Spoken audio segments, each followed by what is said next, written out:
Taré vous emmène à travers ce rallye du Maroc qui est magnifique. On a travaillé vraiment ensemble au départ. On a voulu faire un nouveau concept.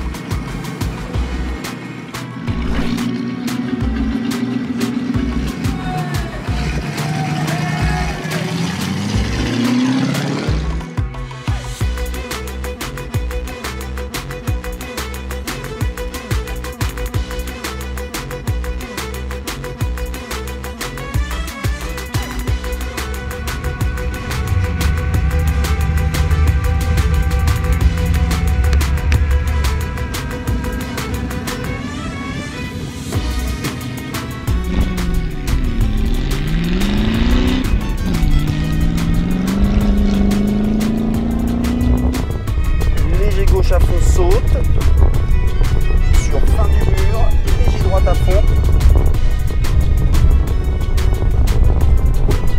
sur gauche 4 plus court, sur droite 4 plus court.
Là, je filme en vidéo, donc. Ah, ok. J'avais pas vu. Les préparatifs. Voilà, les petits rituels. Ok.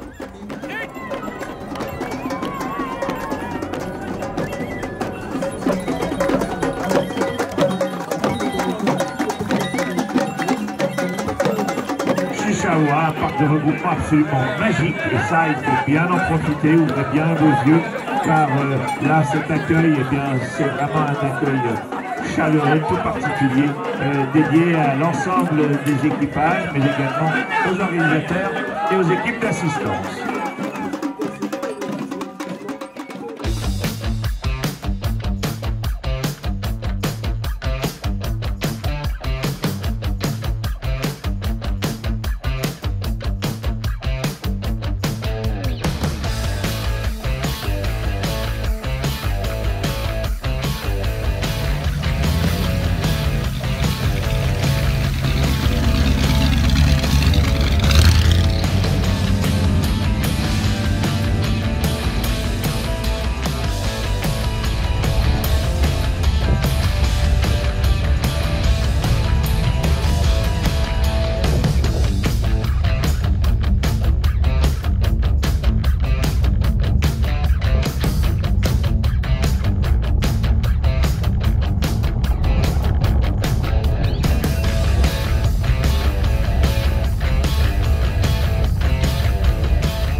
Ah, mais je vois. C'est américain, ouais, ouais. C'est un énorme pic. C'est une bonne gueule. Ça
demande qui pourrait.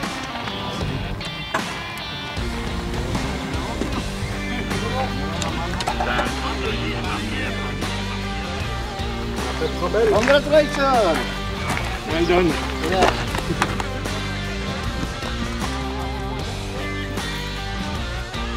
My first one. Oh, really?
Mercedes qui vient de rejoindre ici même avec Maître Tissot.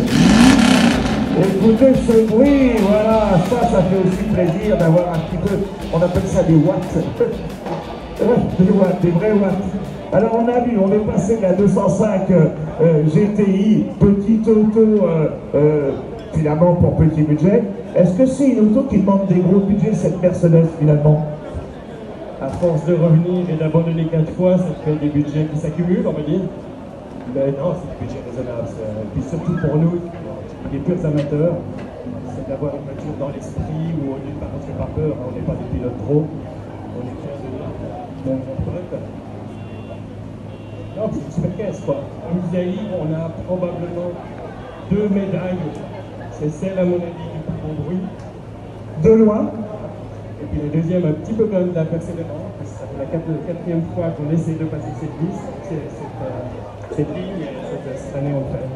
Alors c'est ce que j'ai dit tout à l'heure, j'ai dit, tiens, cette année on a 2 Mercedes au départ, 2 Mercedes à l'arrivée. Je crois que c'est la première fois en 10 ans, hein, Yves, tu ne vas pas me contrarier. Et oui, alors c'est quand même génial parce que ça veut dire quoi? Ça veut dire que finalement, cette auto, elle a, je l'ai dit tout à l'heure, elle a participé à des rallyes de championnat du monde à l'époque avec Mercedes, mais aucun client privé n'avait osé le faire depuis, et vous avez tenté l'aventure, et puis finalement, bah, y a quand même une satisfaction. Alors nous, on n'a rien tenté, ceux qui ont tenté, ils sont là.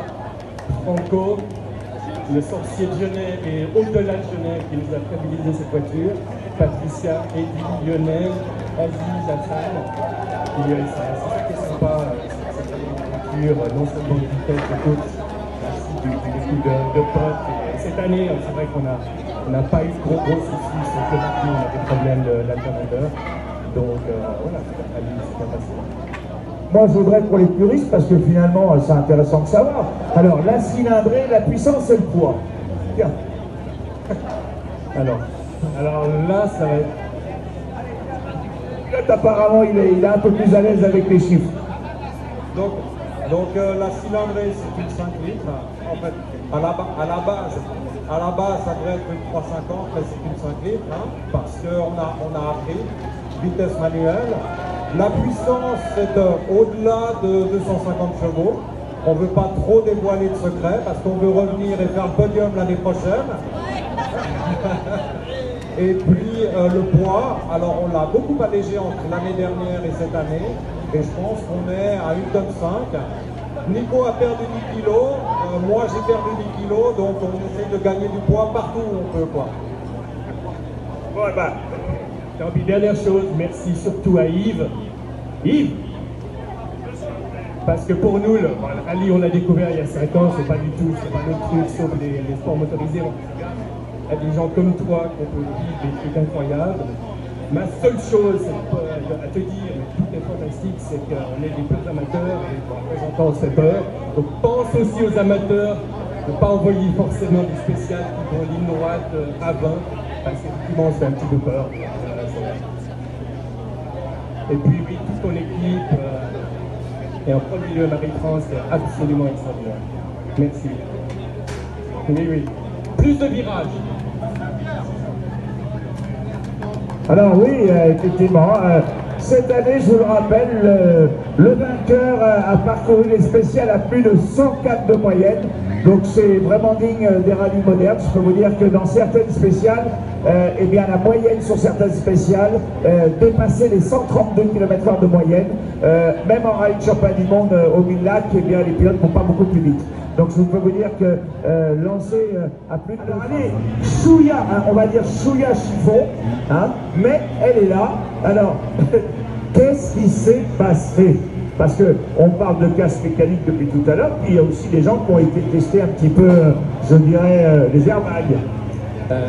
Clairement, c'est la faute du pilote et le copilote. Un pilote honnête, ça arrive jamais, écoutez bien.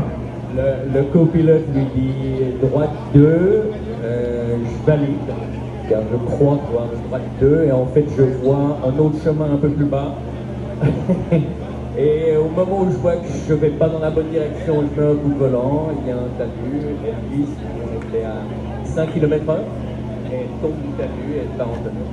Oh, matin, première spéciale, on est déçus. On est surtout déçus au Franco Fracaron et son équipe qui ont fait un boulot dingue pour préparer cette pièce. On voulait la ramener, hier on a roulé plus fort, aujourd'hui on avait décidé de partir sur un rythme vraiment conservateur en disant maintenant le seul objectif c'est de la ramener, et on la ramène dans cet état-là. C'est pas cool. Ah, alors oui. Ça fait partie du rallye probablement. C'est les sports mécaniques. Alors, oui, je disais, c'est rare d'entendre un pilote qui dit c'est pas de ma faute, mais il y en a, c'est tout le temps comme ça. Lui, au contraire, il dit non, c'est de ma faute, j'ai fait une bêtise, malgré les bonnes notes et tout. Je veux dire que ça, c'est tellement rare à écouter que tu dois t'en réjouir quand même. Et je m'en réjouis car souvent les pilotes décident de sortir du côté du copilote. Et ce jour, Fabio a choisi de sortir de son côté, déjà là c'est super sympa. Mais c'est vrai qu'il est très honnête, voilà, il n'a pas vu la bonne route, ça arrive, on ne met pas très vite, c'est de la faute, donc ça arrive quoi. Alors j'imagine que, bon, oui, évidemment, il y a la déception, mais vous êtes là, vous êtes sous l'arche d'arrivée, c'est quand même un truc incroyable. Je dirais que comment se relancer après, parce que c'est vrai que bon, il y a quand même un moment d'émotion dans la voiture quand on sort de la route. Comment on se relance et est-ce que le rôle du copilote a un rôle prépondérant pour relancer un peu la machine côté pilote? Donc je vais juste vous demander de redémarrer tout de suite et de repartir. J'avais encore 15 notes dans les mains. Donc allez hop, tu redémarres, on repart. Et j'ai continué à lancer des notes même si on avait appuyé crevé jusqu'à la sortie de la spéciale. bah voilà, ça, vous voyez, c'est l'osmose pilote-copilote, c'est très important et on le souligne évidemment régulièrement, mais il n'y a pas de pilote seul. Le rallye, c'est à deux et je voudrais on a salué tout le travail des assistances, on a souligné le travail de toutes les équipes, mais je voudrais aussi vraiment appuyer sur l'osmose des équipages et des copilotes qui ont un job vraiment très très ingrat dans ce genre de situation. Et c'est vrai que souvent, les copilotes ont tendance à endosser beaucoup de fautes. Et là, je dois dire que c'est beau, c'est honnête. Et j'espère que ça va vous renforcer encore davantage et que dès l'année prochaine, on mettra le couvert et puis cette fois sans anicroche. On va digérer, puis remettre le couvert. Voilà, et bien bonne digestion. Et je voudrais qu'on vous applaudisse car encore un grand bravo à vous. Allez, on les applaudit s'il vous plaît. Merci à tous.